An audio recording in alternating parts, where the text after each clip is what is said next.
Welcome to Sustainability Now, an exploration of technologies and paradigms to shape a world that works. Designed for socially conscious entrepreneurs and individuals interested in responsible stewardship of the planet. Sustainability Now covers food, energy, housing, water, waste, health, economics, and consciousness.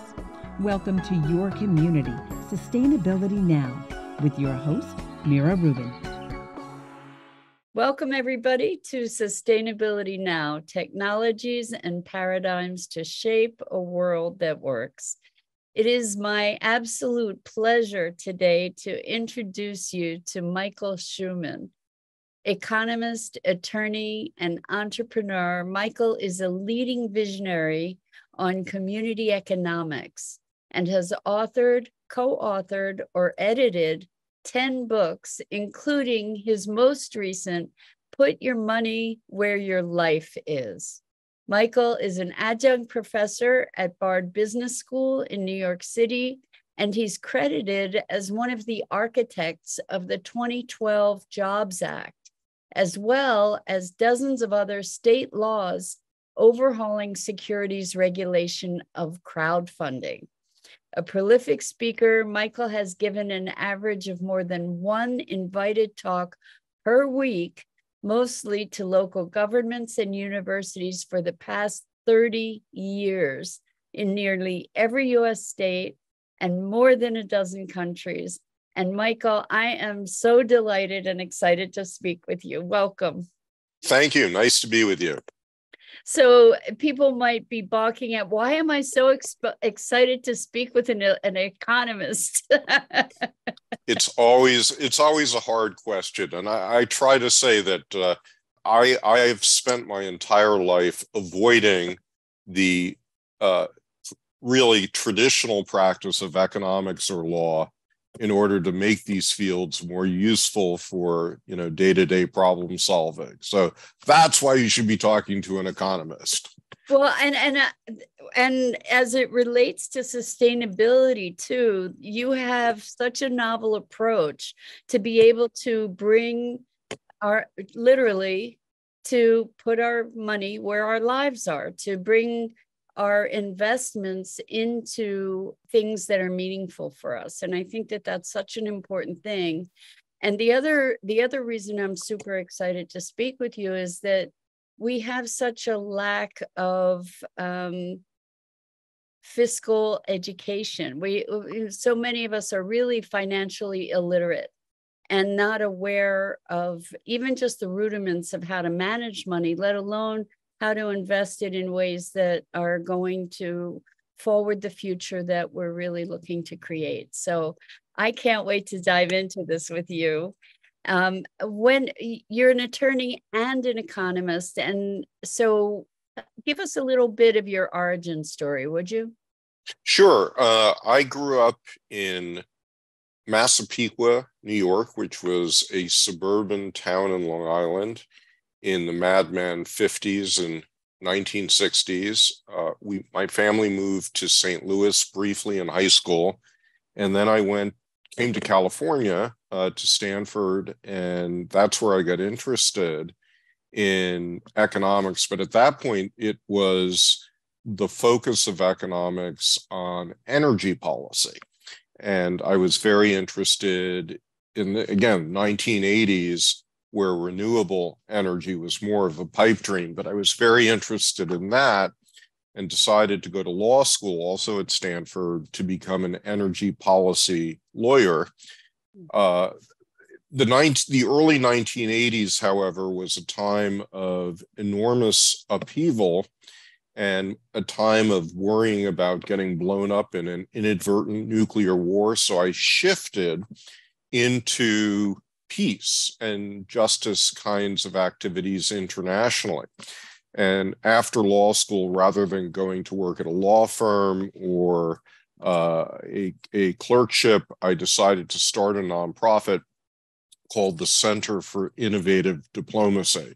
And what we did is we organized mayors and city council members around the world to do things like divest from South Africa, nuclear-free zones, sister cities with controversial places, as a tool for what we called municipal foreign policy. And I did that, I don't know, 10 years, came to Washington, started working at an institute called the Institute for Policy Studies, and was perhaps too quickly promoted to be its director. And I was director there for 6 years. And by the end of that directorship in 1988, I had a personal research agenda, which was all about local economies. And I was really interested in that. My first book came out in 1998 called Going Local. And I've been on that path ever since. And each book has kind of opened up a set of questions around local economies that made the next book possible and I guess in a way necessary. But if I had to give you like the big picture of my professional life, it has been, how do you take all of these challenging issues in the world and make them into actionable initiatives that can be taken by people in their own backyards? How do you connect the local with the global? And that still remains my passion. So that's a really, really impressive story, actually. And I'm wondering, with your policy work, what was the impetus to make the transition into the interest toward local economies? Like, how did that emerge for you? Yeah, it wasn't exactly a logical arc.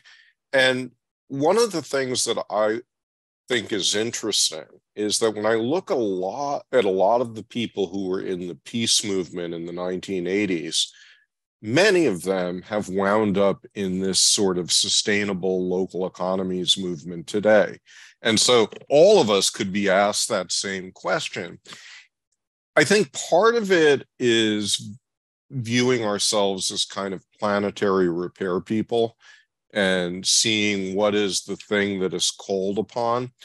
But I also think that it goes to a rather deeper issue about our own sense of agency.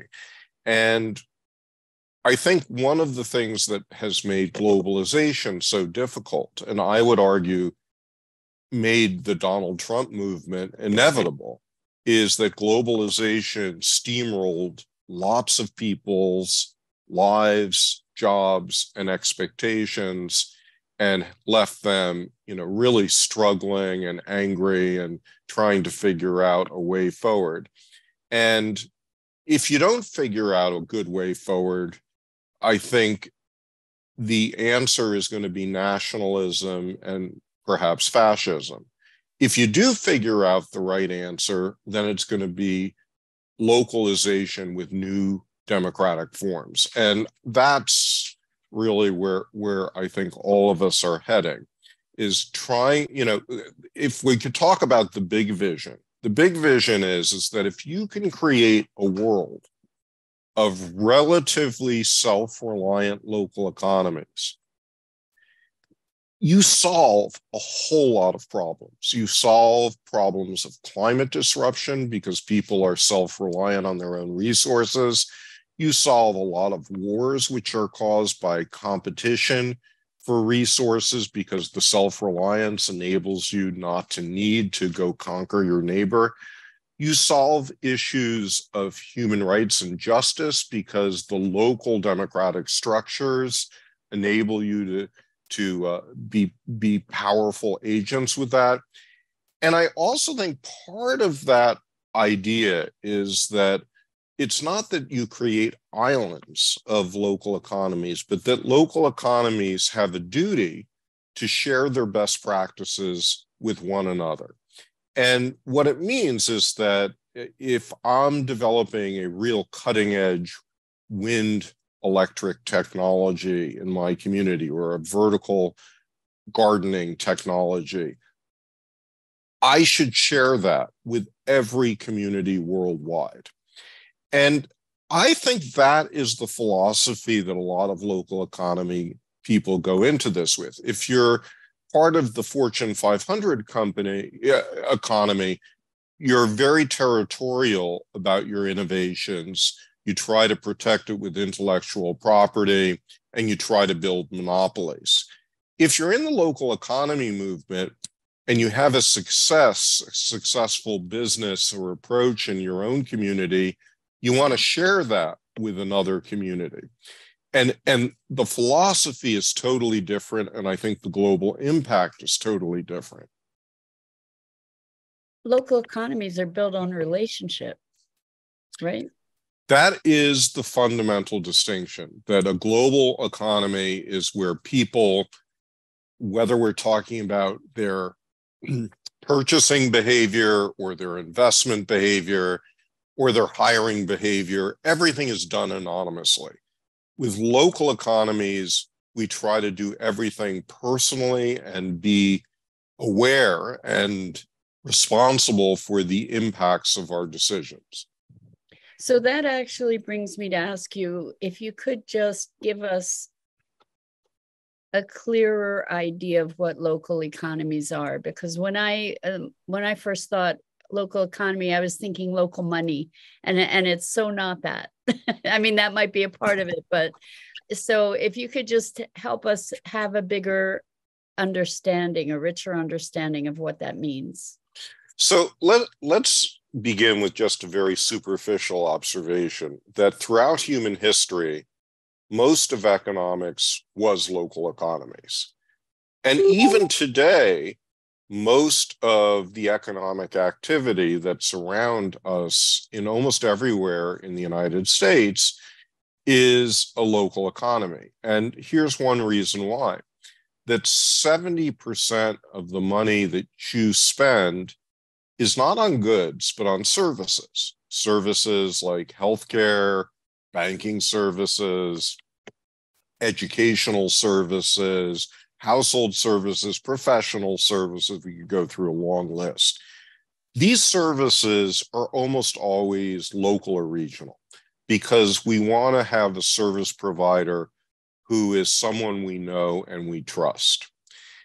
And one of the trends of the global economy in the last generation, at least in developed countries, has been the shift from goods to services. So when I was a kid, again in the 1950s and 60s, probably 70% of what my family spent their money on was goods. Well, now we're kind of saturated with goods, and a lot of the goods we depend on can be built much more inexpensively than they used to be. And when you have your 20th refrigerator and 5th car, you start thinking, maybe I should put my extra money into healthcare and education and entertainment and well-being. So that's really, I think, where we are at as an economy. And so local economies means, how do you build up the strength of of the economy in your community, however you define it? It could be a neighborhood, or it could be a city, or it could be a county, it could even be a small state. How do you build up that economy so that it is A, more self-reliant, B, it has a higher percentage of jobs in locally owned business, and locally owned in this case means 51% or more of the owners of these businesses live in that area. C, how can you make these businesses reach for not just one bottom line of profitability, but multiple bottom lines of ESG, environment, society, and governance.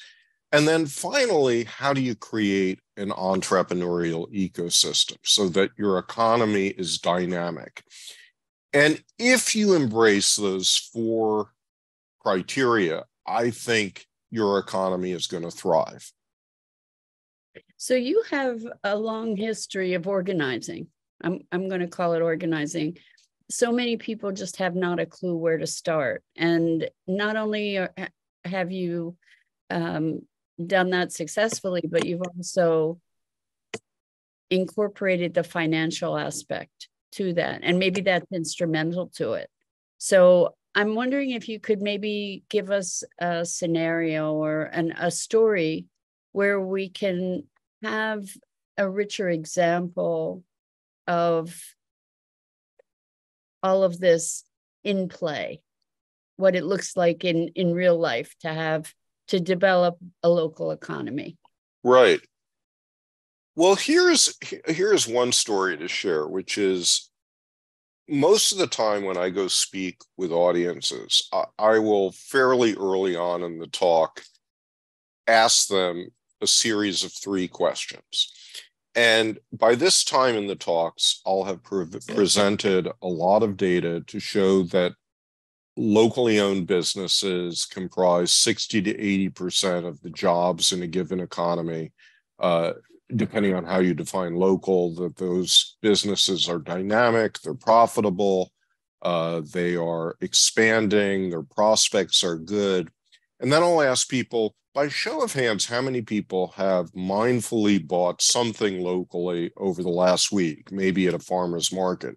And because they've come to see me, all the hands go up. And then I ask, okay, how many of you do your banking at a local bank or credit union? And maybe half the hands go up. And then I explain to people that all of them should be banking at a local bank or credit union because the probability of any dollar you put on deposit at a local bank or credit union going into a local business you love is 3 times greater than it would be if it went into Bank of America, say. Last question. Those of you with any form of pension savings, how many of you put at least 1% of that money into locally owned business? And all the hands go down. And that is kind of an aha moment for those audiences because they realize at that moment they are the problem. Mm. They have come here to get inspiration about local economies, and they never realized that their investment behavior going 100% into Fortune 500 companies and not at all into local business was basically ensuring that local economies were going to not do very well. And all of the benefits that come with local economies, the personal local economy, the jobs, the wealth, the environmental protection, the social ecology, and greater equality you get from local businesses, none of that will come because all of your savings are going into these distant companies you have no relationship with, and chances are good you distrust. So that is the beginning of then a deeper conversation. And people say, well, I didn't know I had options to invest locally. And the truth is that historically, most of us never did have great options for doing that. And the reason has to do with securities laws that were enacted in the 1930s and 1940s. And basically, these securities laws created a system that I sometimes mischievously call investor apartheid. So that if you are in the top 3, 4, 5% of income and wealth in the country, you are considered an accredited investor.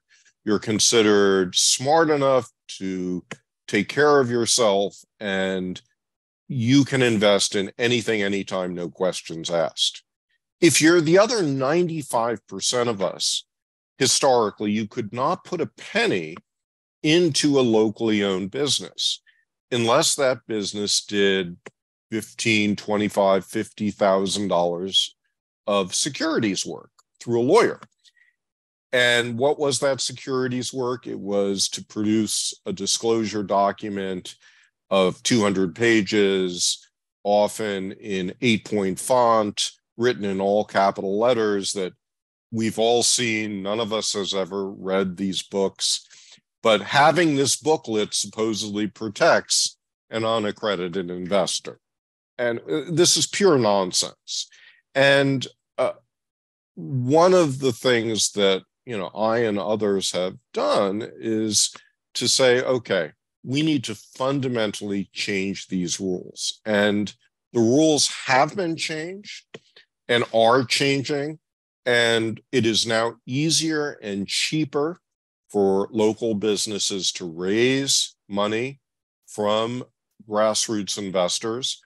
And we now have an opportunity as investors to start pulling our money out of Wall Street and putting it into our community. So you have specialized in crowdfunding and the Jobs Act. Maybe you can give us a little bit of clarity around what the Jobs Act is, and also how you moved into crowdfunding and how that's opening up arenas for less moneyed investors. Yeah, so crowdfunding refers to a lot of different things. It means a lot of people putting small amounts of money into something. And there are some flavors of crowdfunding that pose no legal problems. So a lot of crowdfunding is, say, donation crowdfunding. And if you go to a website like Kickstarter, you'll find lots of interesting projects you can put money into, or GoFundMe. People raise money for everything from, their bar mitzvahs to helping someone in the hospital. No limits on donation crowdfunding. But when you move into the universe of investment, historically, again, these securities laws really said you couldn't do that. And what the Jobs Act did is it created a new pathway in securities law for doing investment crowdfunding. And the way that it works is that any business goes to a federally licensed website, sometimes called an investment portal. And there are now 80 of these entities that are licensed, things like WeFunder or Small Change in Philadelphia. And they then put together deals through a structured and very inexpensive and easy process, I would say. Any business can raise now up to $5 million. Any investor can put in as much as $2,200. And if you have over $107,000 of income, you can put in substantially more money into this crowdfunding stuff. So crowdfunding, the bill creating this, the Jobs Act, passed in 2012, signed into law. It took 4 years for the regulations to be set on this. So it technically began in 2016. And since 2016, the statistics are pretty impressive that 1.5 million people have put in almost $2 billion into 6,000 companies. The average successful investment crowdfunding company is raising about $400,000. The average investor is putting in a little more than $800. The most successful entrepreneurs have been women and people of color because they have been the ones who historically have been excluded from capital marketplaces. So it really has fundamentally opened up this new pathway for democratizing capital. That's the good news. The bad news is that even 1.5 million people is a tiny percentage of 330 million Americans. So it's still very much a boutique industry. And there are lots of things that have to happen next for it to move to the next level. And I think one of the things is going to be a lot more local investment funds, because people don't have the time necessarily to shop around deal by deal themselves. They want a professional, an investment professional in their community to scout these deals for them and put them together in a fund so that there's one place you can put your money, and that would then diversify your risk and enable you to have what we call liquidity, pull your money in and out easily. And that has barely begun to happen. But I think that's the next horizon for all of this. What's involved in setting up a local investment fund? So the original securities laws, at least the way that I think about them, sort of fell into three categories. There was the issuance of securities, that was the Securities Act. There was the resale of securities, that was the Exchanges Act, and it governs things like stock exchanges. And then there was the Investment Company Act, which is pools of capital. And the Investment Company Act, really, if you want to create, say, a mutual fund, a neighborhood mutual fund, that's going to cost you about $500,000 to $1 million of legal fees. Wow. It is really complicated. For our listeners, could you just define mutual funds so that they have a context? Yeah, so I'm guessing that a lot of your listeners are in mutual funds. And the characteristic of a mutual fund is that it has a combination of stocks, bonds, and maybe funds inside of it. But you can put your money in and take it out pretty easily. And, you know, your money is not protected like it is at a bank, but you know in advance what the investment strategy is of that fund. And it's pretty well regulated if grassroots investors can participate in it. There are 0 local mutual funds in the country right now. There are probably 10,000 funds overall in the country. And if we asked how many of those funds are primarily focused on local business and allow grassroots investors to participate, we're really talking about 30 or so funds, 30 out of 10,000. And that's because, again, it's really expensive and difficult to do. But the challenge is, okay, so this is the good news. There are exemptions within the Investment Company Act that create low-cost pathways that you could use to create community funds. So one that has been used by most of those 30 that I just talked about is a nonprofit.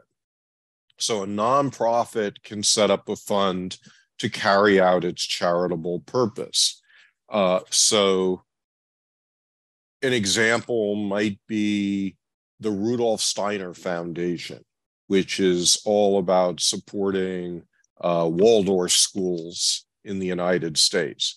So they have set up funds that support the Waldorf schools, and they're affiliated with a nonprofit, and so that has made the structure possible. Another exemption, though, that is really promising and hasn't been used very much is to run a real estate company. And so if you are mostly focused on real estate investment, you can set that up without having to go through all of the expense associated with the Investment Company Act. And then a little bit of the money can be put in to support the businesses that are occupying the real estate. So that's a kind of clever approach. And I have colleagues in an organization called NC3, National Coalition for Community Capital, that have been developing this idea on what they called a diversified community investment fund. So I just have to step aside here for 1 second to say I have read Put Your Money Where Your Life Is. And I can't recommend it highly enough. I've already recommended it to at least 5 people because you talk about a number of different strategies for finding ways into local investment. And you also redefine the whole idea of what local investment might be and putting your money where your life is. So I'd love to go into that. And I also just want to put a pin in the solo 401k for independent entrepreneurs that have no employees or no full-time employees. and also the self-directed IRA, because so much of our audience have these kinds of vehicles. And you have such a wealth of information. It just opened up a whole new world to me. And I'd love it if you could share that with us. Sure. Happy to do that. And I think one starting place around this is to understand that local investment is not just investing in companies around you. In fact, probably the most promising local investments that you can make are in yourself. So what do I mean by investing in yourself? Well, putting money, for example, into paying off your credit cards rather than putting money into Wall Street is often the best choice you can make, because the rate of return in avoiding the interest rates on your predatory credit cards is like 20, 25%. I know people that are paying 30% on their credit cards, and I don't understand why that's legal. Yeah. It's a whole other story, but. Right. No, it's terrible. And I myself have, fallen into a hole, and that's a story we can talk about that I got myself out of. Please. So 2008 was a really bad year in my life. It was the year that I simultaneously got divorced and lost my job, and the global economy collapsed. And that combination really put me into fairly deep credit card debt. And I tried for several years to pay it off, and I got nowhere. And what I ultimately figured out as the solution was that I crowdfunded my way out of debt. And I basically went to people around me and I said, look, you're paying for, you've got X, Y, and Z investments, and you're getting, 5, 6, 7%. I've got this horrible thing that I'm paying 25%. Let's pick a interest rate in between so that you get more and I have to pay less. And basically I identified, I think it was 6 people who bought up my credit card debt, got me out of that. And as a result of that, I probably saved, I reckon, close to $100,000 of interest payments. Now, to me, I don't think I was just lucky in doing this. I think it was just weird that I decided to ask friends who had, a little bit extra money to do this. And most of us don't even think about it. Most of us would be humiliated to do this. And what it raised for me is the way that we think about money and investment is all backwards, because we tend to think, oh, if the good thing is to put my money into strangers, companies I know nothing about, I have no relationship to, and I'm just going to get some abstract return, and that is good investing. But asking for money or giving money to a friend or someone I love or a child, that's weird. That's fraud. And I think we have that all backwards. I think the first priority we should put our investments in are ourselves and the people we know, love, and trust. So, for example, if your kids... Trust not being a minor thing. I mean, there family dynamics around money or friend dynamics around money can be very squishy. And so there's a big caveat around this, I think, too. Trust being a really important thing.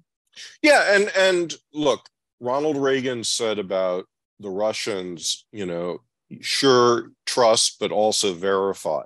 So I think there are ways of setting up your relationships with investment so that it's not just trust. And if I go back to, the credit card piece that I had, I was able to offer some forms of security to the people who invested in me.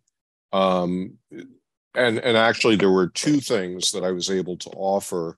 One was my life insurance should I die unexpectedly, and the other was my mother, who at that point was significantly in her 90s.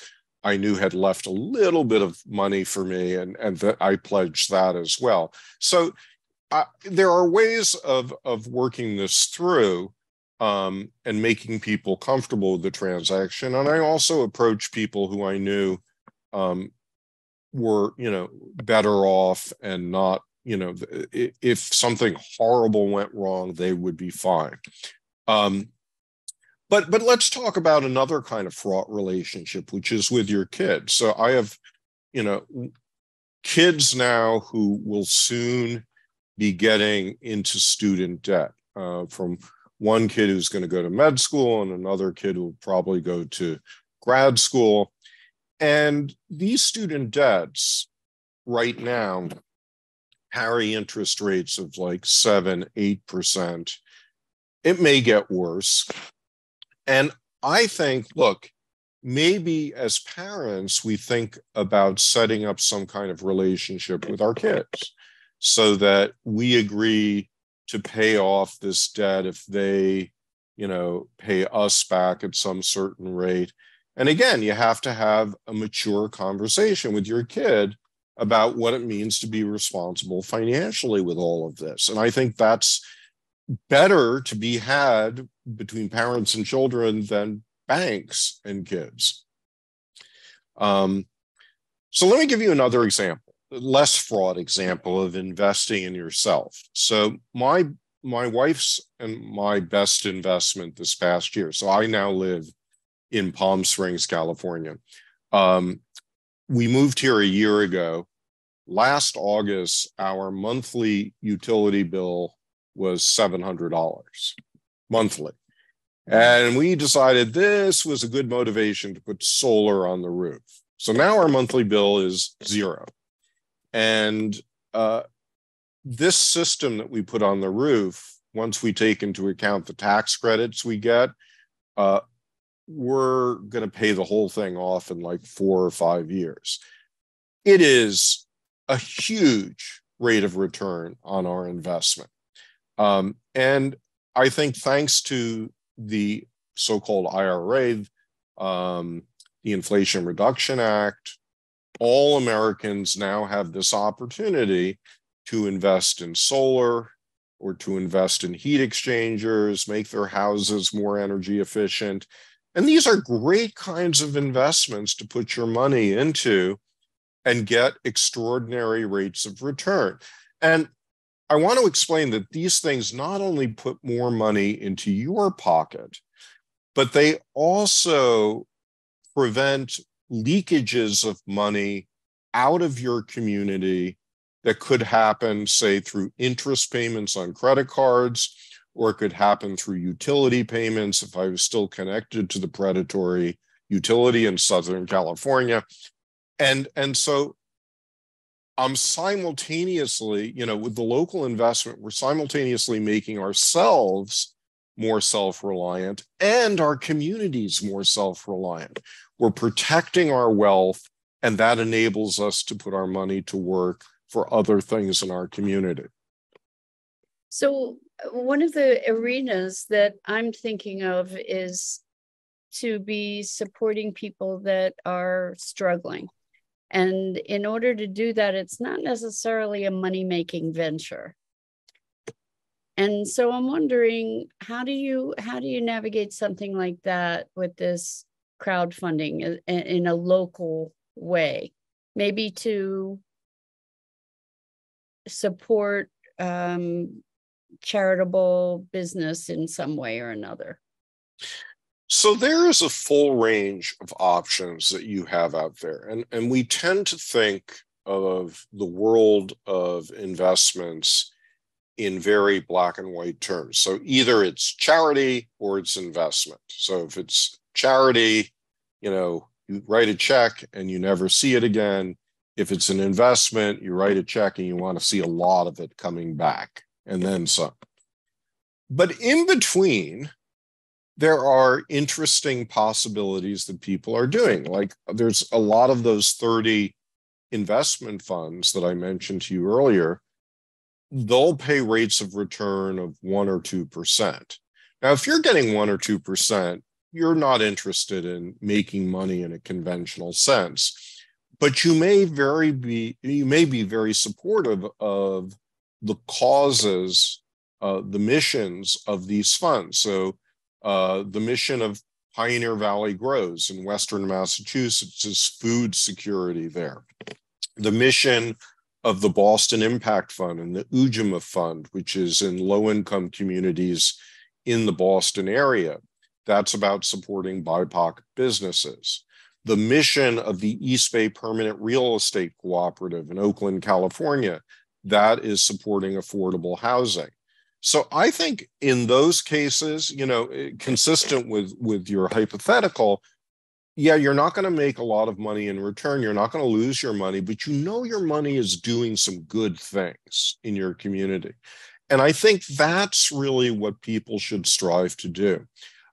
And I actually feel like that the whole universe of how we think about nonprofits has really changed. You know, when I got out of law school, the way you did good in the world was that you joined Ralph Nader, you became a Nader's Raider, and you took a salary of $8,000 a year, and you know, and then you went around with a cup to rich people to ask them to support your work, and that's largely what I did.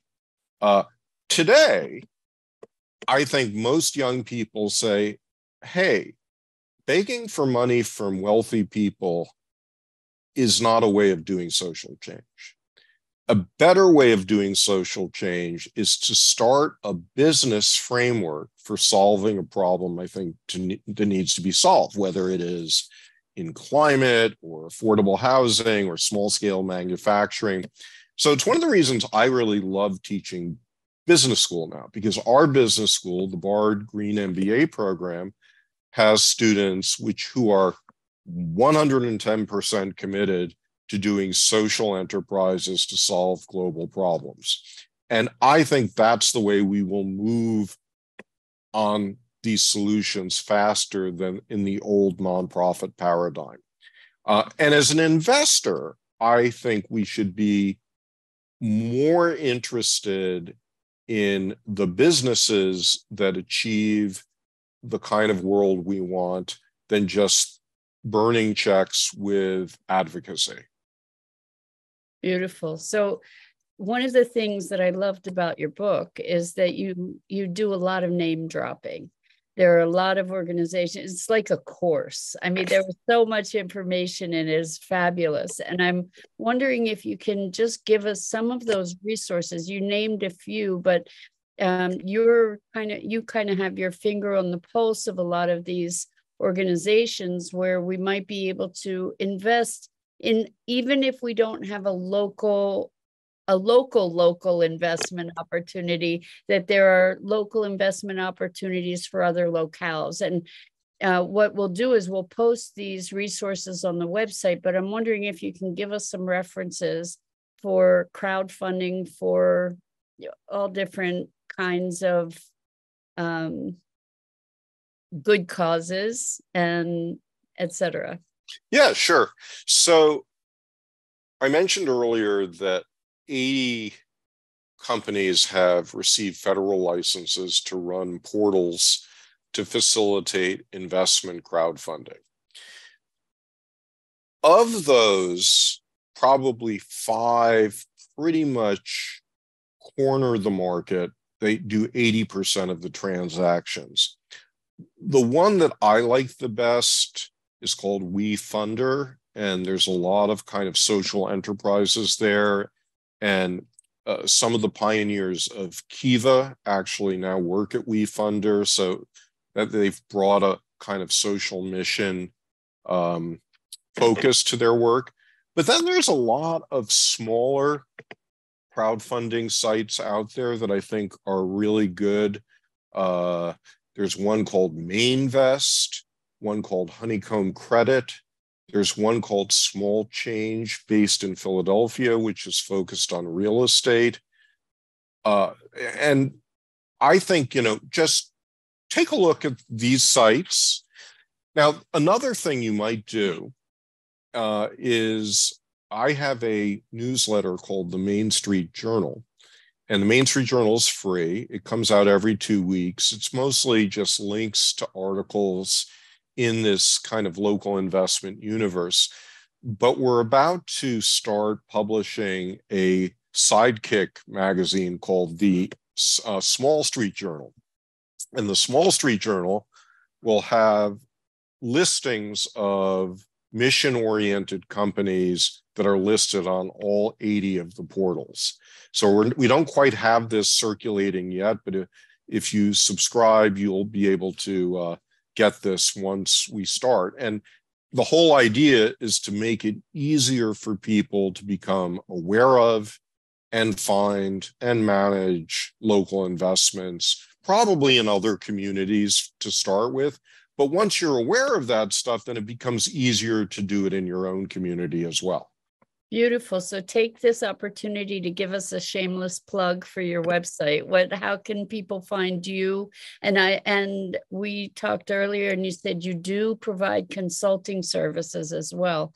So if you could let us know how we can reach you and your website. And just as a reminder, we'll post these resources on our website at sustainabilitynow.global instead of .com. So there's two websites that connect my work. One that I just mentioned for the Main Street Journal is themainstreetjournal.org. And among the things that you will find there, besides, the ability to just easily subscribe to this newsletter, which is a Substack newsletter, is I have about 50 short videos that I put there on how to do crowdfunding. And I have stories in there, interviews with companies, small companies that have successfully done crowdfunding, all free. So you could spend many hours on the site learning there. And then my other site is my name, Michael H. Shuman, SHUMAN.com. And there I lay out, consulting stuff and other work that I'm up to. So what I try to do is, so I used the term earlier to describe the work in the field as community repair. And so I view myself as a community repair person. And if your community needs help, with a study, with changes in public policy, with new investment ideas, that's where potentially I can be helpful. Beautiful. And we're getting toward the end of our time together, and I want to give ample play to this brilliant strategy of using a solo 401k for individual entrepreneurs or self-employed people, as well as self-directed IRAs. Yeah. So thank you for bringing that up. And one of the obstacles, there are many obstacles, honestly, to being a great local investor. And one of the ones that most of us encounter very quickly is we don't have a lot of loose change sitting around to invest. That to the extent that we have any savings that we might invest, it's tied up in a pension fund or a mutual fund or an IRA or a 401k. And these are various government vehicles that enable us to tuck away money tax-free. There are variations of that, but we'll keep it simple now. Tuck away money tax-free, and then when you retire, you pull money out and then you pay taxes on it. And it's a nice system in theory. Unfortunately, it probably benefits now only about a third of Americans, that most Americans have very, very small savings, if any, in these vehicles. But for those who do have these savings, one of the problems that you face is that there are no local investment alternatives. So if you have a 401k, your workplace probably has given you some investment management firm, maybe it's like TIA CREF, and they give you different kinds of funds you can put your money into, but none of them touch any local businesses. So you're really stuck there.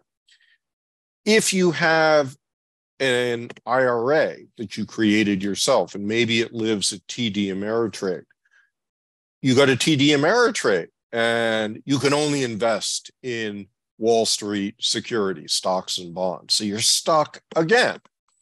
So if you want to invest in local businesses or projects or people, you need a different approach. One approach is to create a self-directed IRA. And this enables you to basically, you go out and hire a custodian. And if you shop around, you probably can find one for about $200 a year at Rocket Dollar. You hire a custodian, and that person takes your orders about where you want your money reinvested. So you could, in principle, like earlier I talked about someone cutting a check to pay off my credit cards. Well, I actually went to a retiree I knew and said, I'm going to help you set up a self-directed IRA, and then we're going to instruct your custodian to make a loan to me that enables me to pay off my credit cards, and then I will pay back your account with a nice interest rate. And we did that.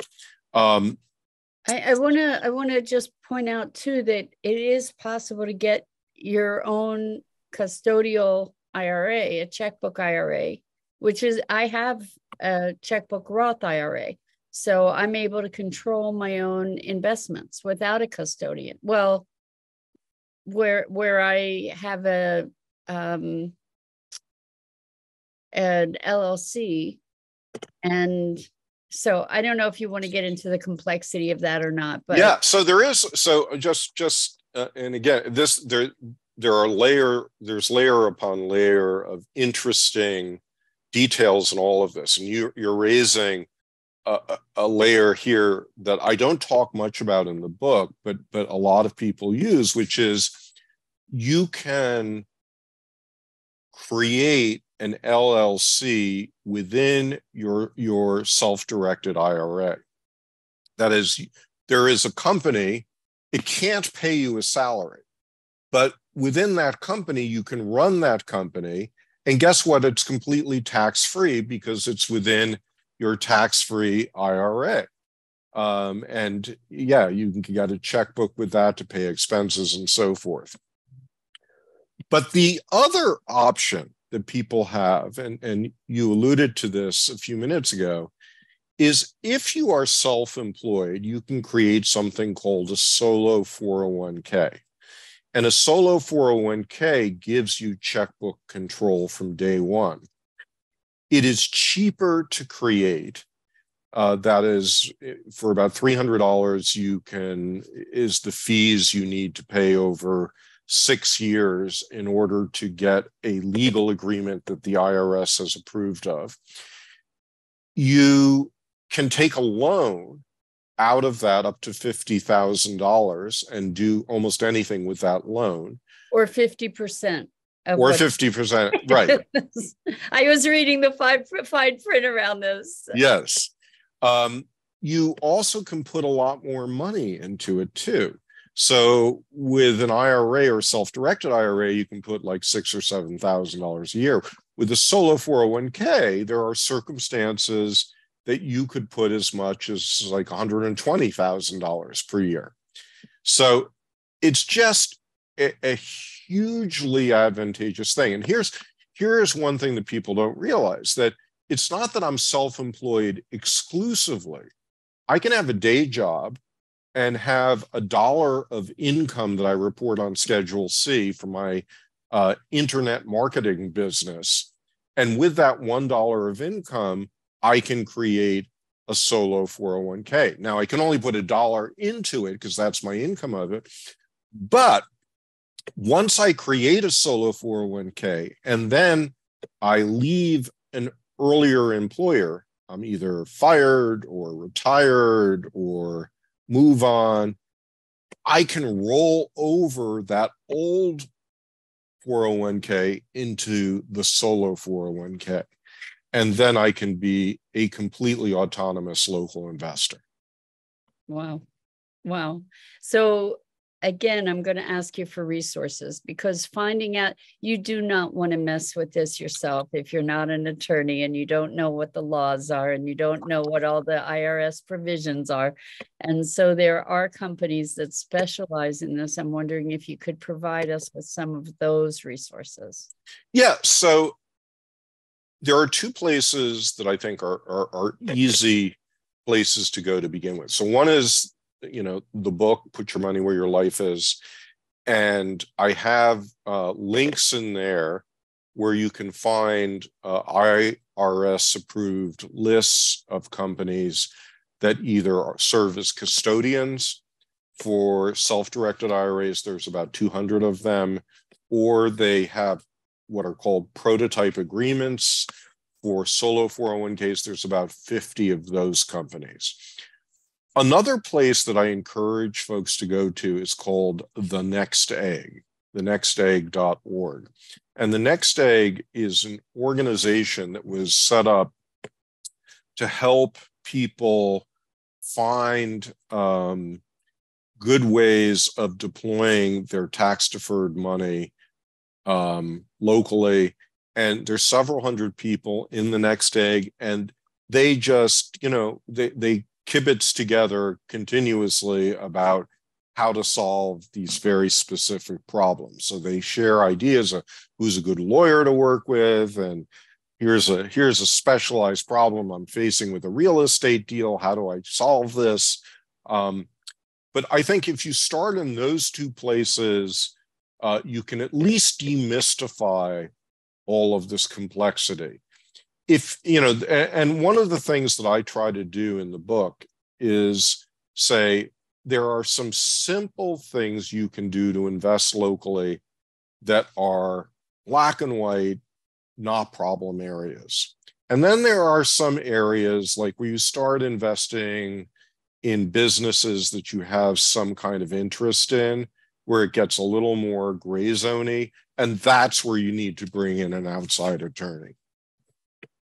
Thank you for that distinction. I was digging around to look for a way to set up a solo 401k. And what I found is that not all solo 401k organizations or places that have that support the loan feature, and not all of them support the self-directed feature.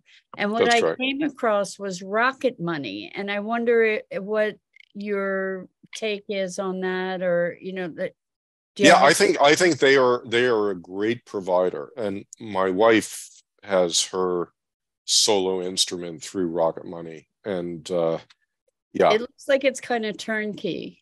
Yeah. So I don't want anybody to construe this as a recommendation or an endorsement, but everybody, you're responsible for doing your own research. But that was one thing that I found. And your book lit me on fire, because what I see is so much possibility for being able to support the things that we believe in. It may not be local, but at this moment, with something to aspire to, that we can build those things. You provide all kinds of information about how to reframe our thinking, I think, is one of the biggest gifts of this conversation and of that book. And I'm just so grateful to you. I'm wondering if there's anything I should have asked you that I didn't ask. Well, I guess I'll just finish out with two examples of community success stories, because it's one thing to pursue local investment on your own as an investor, and it can be a little intimidating. But it's another thing where groups of people in a community come together and have some real kind of larger scale success. And so one example is Port Townsend, Washington. It's a small town of 10,000 people, a couple hours north of Seattle. And starting in 2007, they put together something called LION, the Local Investment Opportunity Network. And it's a potluck dinner where local businesses and potential local investors come together and they just get to know one another. There is no agenda. Just building those relationships in a 10,000 person town has led to $1 million per year of new local investment in that community of 10,000. I think it's a great example of simple thing that all of us can do. Second example, in Baltimore, Maryland, a colleague and I put up a website called the Maryland Neighborhood Exchange, where we list all of the companies in Baltimore that are doing investment crowdfunding. And just creating a very simple place where people in a community can go and see, so here is where there are some local investment opportunities. We have helped facilitate 10,000 people put several $1 million into 60 BIPOC-led businesses. Again, any community with a simple website could do that. So this is, the cool thing about local investment is it's not whistling in the wind. You can do it yourself. You can do it with your neighbors, and you can do it tomorrow. I love it. And you bring up a really good point about the discovery of local business, because when you were talking about local business, the first thing that comes to mind to me is businesses I see. And there's so many businesses in any community that we do not see, that do not have a storefront. And to be able to create a vehicle for that discovery process is also a huge community builder, so that people get to know more about what's going on under the surface of their community. Right. Yeah. And what we tend to be aware of is we're aware of the service providers and we're aware of the retailers, right, but we're not so much aware of everyone else, the software writers and, the wholesalers and the farmers. And so one of the great things about local economy building generally is that it invites us to really get to know all of these pockets of our community that we didn't know and took for granted. And the byproduct is building community along the way. Yeah. So I so appreciate what you're doing in the world, and thank you so much for your time. My pleasure. Thank you to everybody who's been watching us and supporting us. And I want to say thank you to my partner in crime here at Sustainability Now, Scott Billy, who takes care of doing all the production end of things and also does interviewing. And that's it for today. Live your best life, love the world around you, and together we can save the world. Thank you for listening to Sustainability Now. Visit sustainabilitynow.global to find resources related to today's program. While you're there, pledge your support by making a contribution to help us shape a world that works. And remember to subscribe, share, and follow us on social media.